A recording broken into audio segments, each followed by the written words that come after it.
Making tracks comes this week from the Bluebell Railway, and they're currently engaged in extending the line through to East Grinstead. We'll be looking at that and other aspects of the railway later. But first we travel east to Poland, where a couple of years ago some very special trains were working in the mountainous area around Klockow. In years gone by, Klockow was a large steam centre attracting enthusiasts from far and wide. This has now all but disappeared, but in 1991 a few locos were kept there in preserved status to work the occasional passenger service, and also some special workings.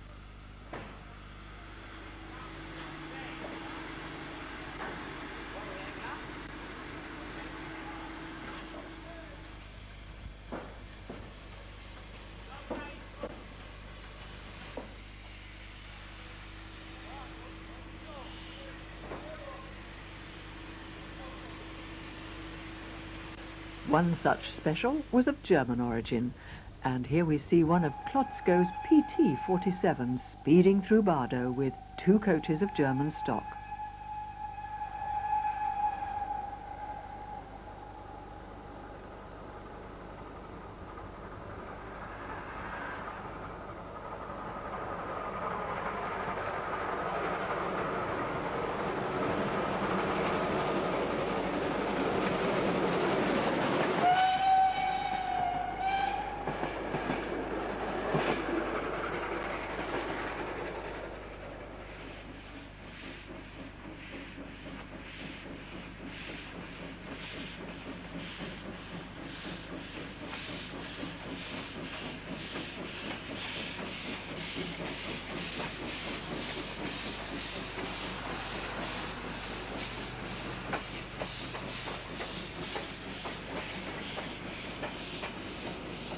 Later on, one of the ubiquitous TKT-48 tank engines took over the special and made several photo stops and run-pasts for the benefit of the enthusiasts. The following day, the TKT-48 worked a regular passenger service. This sight is now something of a rarity. Indeed, very little working steam is left in the whole country.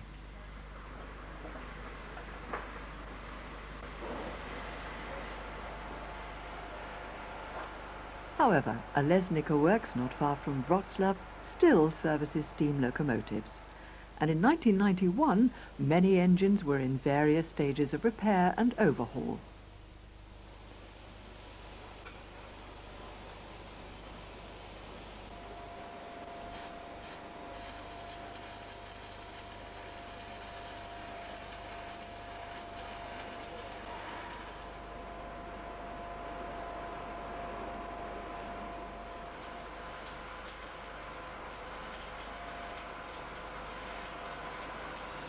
Only a few years ago, such visits would have been impossible due to the old regime. Now times have changed, to the extent that the works recently overhauled a loco purchased by a British enthusiast, which can now be seen on the Nene Valley Railway.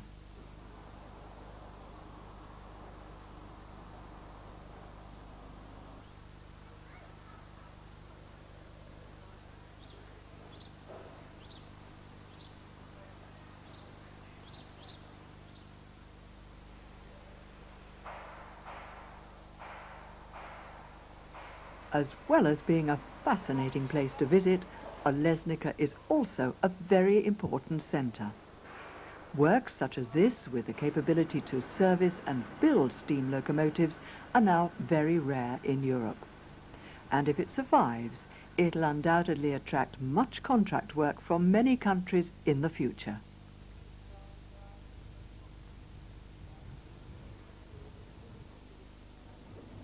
It's time once again to venture onto the main line for our regular feature looking at steam specials on British Rail. 2 famous standard passenger locomotives were brought together in April 1993 for a weekend of services between Bishop Stortford and Ely.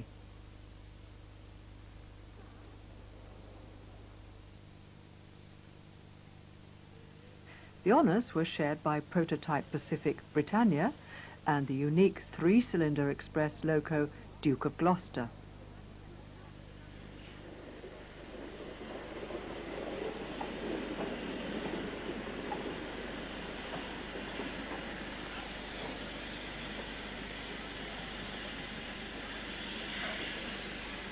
This is not a route normally used for steam-hauled excursions, as BR prohibit workings of this kind under electric wires. However, they relaxed their policy on this occasion to allow the event to take place, which, as you would expect, brought people out in their hundreds.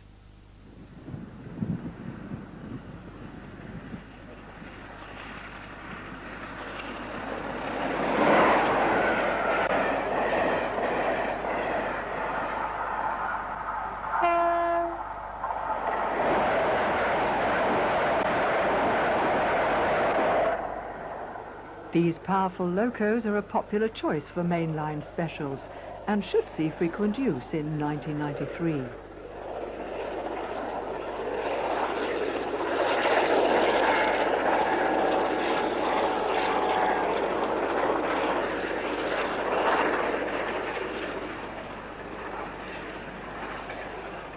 Although part of the national collection, Britannia is currently based at the Nene Valley Railway near Peterborough, and returned there after the weekend to resume the working of their service trains.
The route from York to Scarborough has seen much steam special working in the past.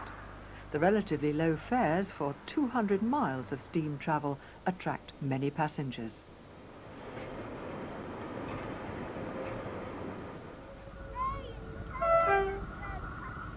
However, despite still being on the BR steam-approved list, no workings have been seen on the line for over 4 years. The spell was finally broken in May 1993 when the Scarborough Flyer ran behind the recently restored A2 Pacific Blue Peter, the last surviving member of its class.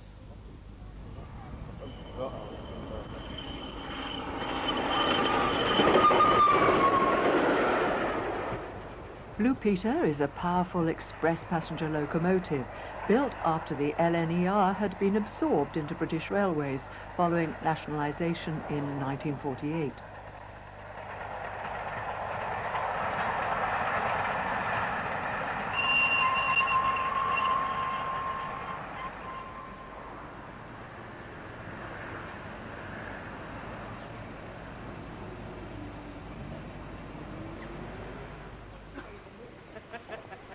This loco bears a resemblance to the equally powerful class A1, none of which survived into preservation. There are plans, however, to build one of these locos from scratch, an idea that would have been unheard of just a few years ago. In recent times, many seemingly impossible projects involving steam locomotive restoration have been realised. And if this, the most ambitious one to date, comes to fruition, it will attract unprecedented interest.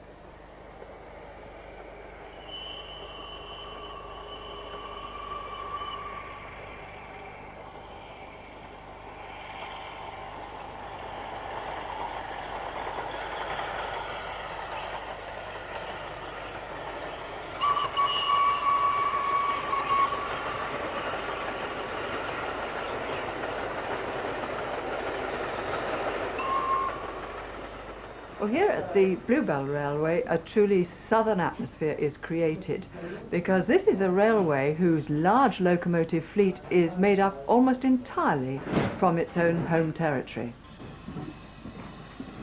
This is one of the most famous lines in the country, and a name synonymous with steam railway preservation, being one of the pioneers in this field.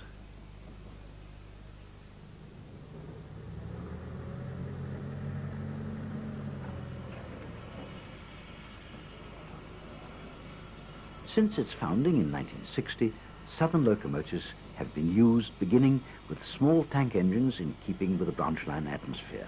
But as the years have gone by, larger locos have been added to the collection.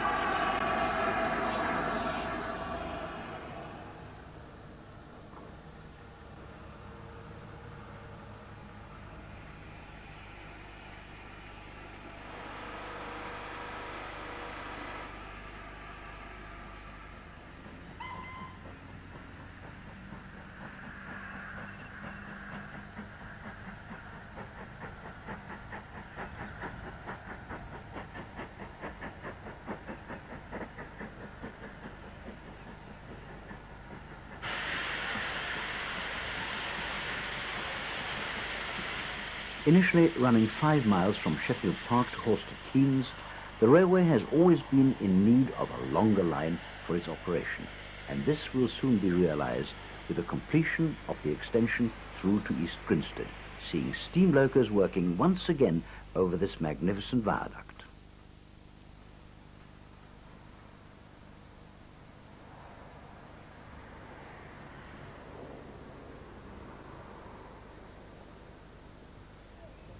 Back to Sheffield Park, where the locomotive depot is situated, and not a diesel in sight.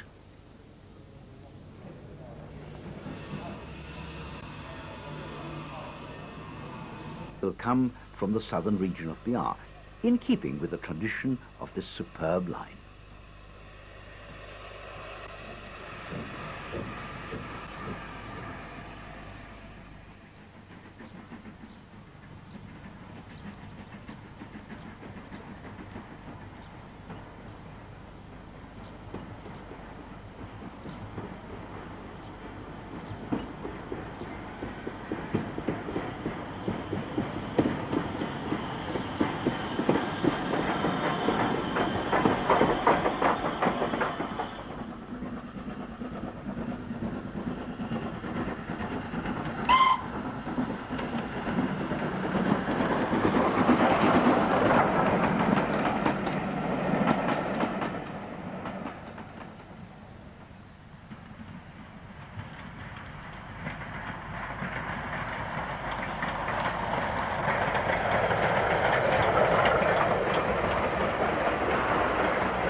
For those in search of working steam, there are still many places to visit. However, to get to our next line, you'd have to get up very early.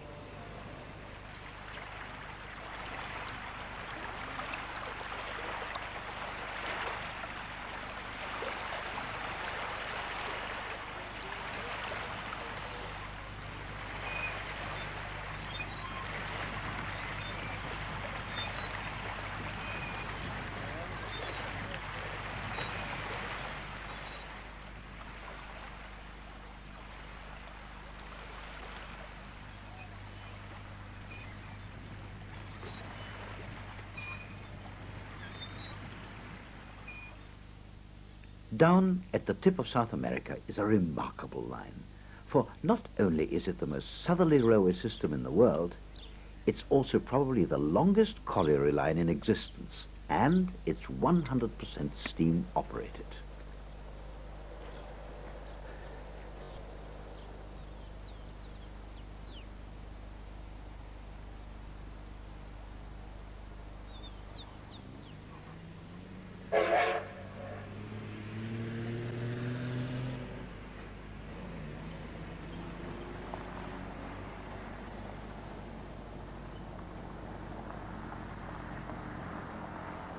The mines at Rio Turbio produce low-grade brown coal which is transported 160 miles by rail to the port of Rio Gallegos, where it is then shipped to Buenos Aires to be mixed with imported high-grade coal for use in power stations.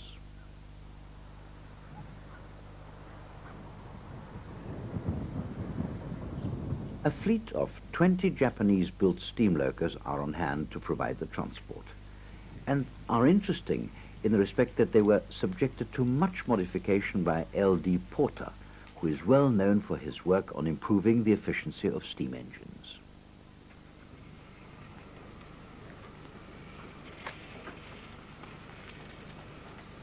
He looked at these locos in some detail and proposed several alterations, mainly dealing with improvements in combustion and reducing the formation of clinker, the molten byproduct of burnt coal which chokes the fire as it solidifies in the grate. He also suggested an improved chimney, providing a freer exhaust, and also ways of smoothing the flow of steam in and out of the cylinders. The overall efficiency obtained by these and other modifications was in the region of 11 to 12%, nearly double the figure normally attained with modern steam power. In fact, in 1969, one loco pulled a test load of 127 wagons, totaling 3,000 tons. Banking assistance was only required on the steepest parts of the line, a truly remarkable feat for a 75 centimeter gauge loco. At the other end of the efficiency scale, however, were the Sentinel lorries, used for transportation in the early days of the mine, one of which is seen at the small open-air museum at Rio Turbio. These machines had a dubious claim to fame in that they apparently consumed more coal than they carried. Majestic scenery and an abundance of bird and animal life attract many visitors to this remote part of Argentina. Some, however, come to see scenes such as this: steam-hauled coal trains speeding through the otherwise peaceful countryside.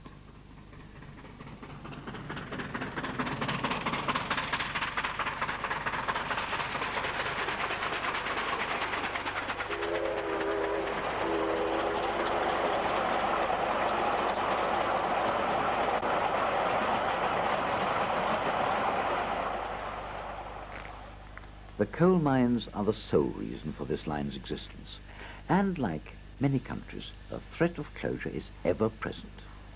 If this were to happen, then a remarkable line would be lost forever.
That's all for this week.